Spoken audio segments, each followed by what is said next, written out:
नमस्कार मंडळी.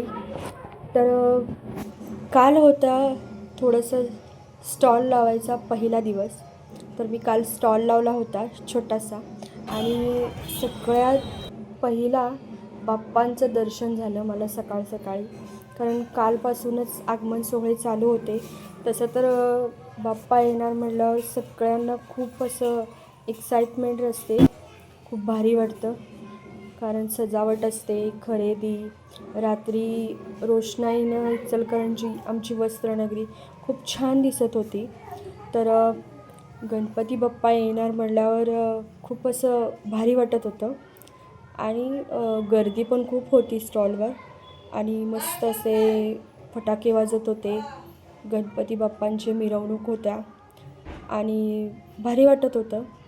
मला पण स्टॉल लवकर आवरून घरी जायचं होतं, कारण पुण्यावरून माझा भाऊ येणार होता, छोटा भाऊ. तर त्याचं आणि माझं घरात कॉम्पिटिशन होतं सजावटीचं. थोडं त्याने केलं, थोडं मी केले. आणि इथे बघा ह्याचं काम चालू होतं. थोडं थोडं मी करणार असं करून. मग थोडं त्याने केलं, थोडं मी केलं.